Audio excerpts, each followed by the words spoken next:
শিবিরকে, কারণ আপনারা শিবিরকে হত্যাযোগ্য করে তুলছেন। ঢাকা বিশ্ববিদ্যালয় একটা শিবির ঘর ধরে ধরে জবাই কর, আপনারা মুখে কোনো করছেন। শিবির যখন তাকে মুক্ত করতে হয়েছে, ভাই তাকে কথা বলতে দেন। না আপনি বলতে দেন, আপনি বলতে দেন, আমাকে বলতে দিব আপনাকে। সে গুপ্ত থাকার পরেও তাকে ধরে ধরে পিটানো হয়েছে, তাকে খুন করা হয়েছে, হত্যা করা হয়েছে। একটা মানুষ শেষ পর্যন্ত যখন আপনারা কেউ তার পক্ষে দাঁড়ান নাই, যে এই মনে করেন 25 বছরের ছেলেটা শিবির করে, ওই ছেলেটা তো তার আগের কোনো কিছুর সাথে সম্পর্ক নাই, তার তো বেঁচে থাকার অধিকার আছে, তার পরিবারের সাথে থাকার বাঁচার অধিকার আছে। তাকেও যখন শুধু একটা আদর্শভিত্তিক রাজনীতি করার কারণে হত্যাযোগ্য করা হয়েছে, সে গুপ্ত হয়ে গেছে। এই গুপ্ত হওয়ার কারণে আপনি যদি তাকে এখন দায় দেন, এই দায় আপনারও নিতে হবে, সে কেন গুপ্ত হইতে হইলো। আর এনসিপির জায়গা থেকে, এনসিপির দলীয় অবস্থান, এনসিপির মনে হয়েছে নির্বাচনী জোটে তার যাওয়া প্রয়োজন। এনসিপির মনে হয়েছে এই না ভাই, এসব ফালতু কথা আপনি বলতে পারেন না। এই ধরনের ট্যাগিং রাজনীতি করে আওয়ামী লীগ অনেকে হত্যাযোগ্য গড়ে তুলছে। আপনি একটু আগে বলতেছেন যে আমরা ছাত্রলীগের দলে ছিলাম, হেলমেট ছিলাম, এখন আবার বলতেছেন না ভাই, আমি বলি, এখন আবার বলতেছেন অধিকাংশ শিবির ছিলেন। তাহলে অধিকাংশ যদি শিবির আন্দোলন করে, এই আন্দোলনের ক্রেডিট আপনি তাকে দেন।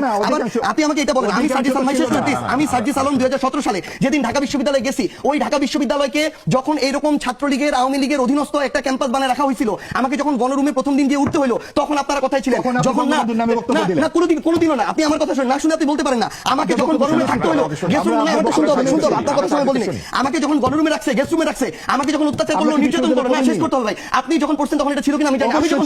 আমি যখন পড়ছি আমারটা বলতেছি, আমাকে যখন গেস্ট রুমে রাখা হলো, প্রোগ্রাম করানো হলো, আমাকে যখন একজন আওয়ামী লীগের মন্ত্রীকে সালাম দেওয়ার জন্য ঘন্টার পর ঘন্টা মধুর ক্যান্টিনে দাঁড় করে রাখা হলো, তখন আপনার এই সিভিল সোসাইটি কোথায় ছিল? যখন ঢাকা বিশ্ববিদ্যালয়ের শিক্ষকরা এক একটা দালালের ভূমিকা অবতীর্ণ হলো, যখন আমাকে ওই ক্যাম্পাসে ওই নেতাদেরকে সালাম দিয়ে মাথা নোয়া নোয়া চলতে হয়েছে 3 বছর, তখন আপনার এই সিভিল সোসাইটি আপনারা কোথায় ছিলেন? আমাকে এটাতে বাধ্য হইতে হয়েছে। এরপরে আমার জায়গা থেকে যখন সুযোগ হয়েছে, আমি মাথা উঁচু করে দাঁড়াইছি। ওই অভ্যুত্থানের সামনের সাইডে যখন 2টা ছেলে দাঁড়াইছিল, এর মধ্যে একটা ছেলে ছিল সার্জিস আলম। এই সার্জিস আলম দাঁড়াইছিল এটা রিস্ক জেনে, যে হয় সে বেঁচে থাকবে, তার কোনদিন সরকারি চাকরি হবে না, এটা জেনে দাঁড়াইছিল। সে যদি ওখানে বেঁচেও থাকে, ভাই শেষ করি, এইটাই তাহলে না, এইটাই আমি দাঁড়াইছিলাম, আমি সামনে দাঁড়াইছিলাম। আপনি আগের ওটা বলতেই পারেন না, আপনি আগের ওটা কোনোভাবে এই কারণে বলতে পারেন না, আমি দাঁড়াইছিলাম, আপনি দাঁড়ান নাই। এটাই মানে আমি ওই রিস্ক শেষ করি কথা বলতে চাই, আমি শেষ করি। এটা তো হয় না, উনি একা কথা বলে যাবেন। না না, এটা কি হলো না? আপনি বলতেছেন আপনারা আসেন কোথায়? না আপনি আপনার জায়গায় করছেন, কিন্তু আমি আগে দাঁড়াইছি তো রাস্তায়। আপনি আপনার জায়গায় করছেন, কিন্তু 18 তে করেন, আপনি শুধু 24 আমার 14 তে বয়স কত যে আমি এটা করব? এটা তো ছাত্রদের অংশগ্রহণ করতে বলতেছেন। বাবু সার্ভিস শেষ করুন, সার্ভিস শেষ করুন। ছাত্র রাজনীতির যে ব্যাপার আছে, সেটা আমার যখন করার ছিল আমি করেছি। বাবু সার্ভিস শেষ করুন, সার্ভিস শেষ করুন, আমি শেষ করি, সার্ভিস শেষ করুন ভাই প্লিজ। বাবু গুপ্ত তর্কের কিছু না, আপনারা ব্যর্থ হইছেন, আপনারা প্রবীণ সবাই কথা বলতে দিতে হবে। বাবু আগে শিবিরকে, কারণ আপনারা শিবিরকে হত্যাযোগ্য করে তুলছেন।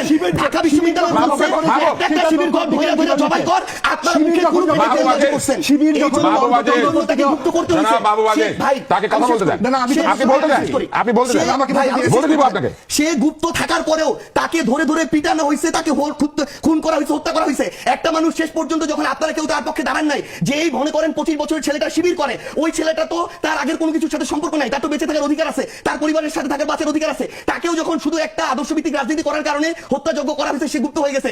এই গুপ্ত হওয়ার কারণে আপনি যদি তাকে এখন দায় দেন, এই দায় আপনারও নিতে হবে, সে কেন গুপ্ত হইতে হইলো। আর আমার কথা যদি আমি শেষ করি, আমরা শেষ করি,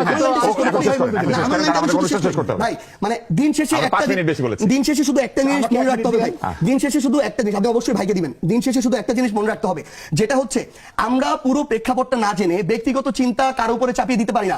এনসিপির রাজনীতি করবে, এনসিপি নির্বাচনের প্রয়োজনে সেটা করেছে, নির্বাচন শেষ হয়েছে।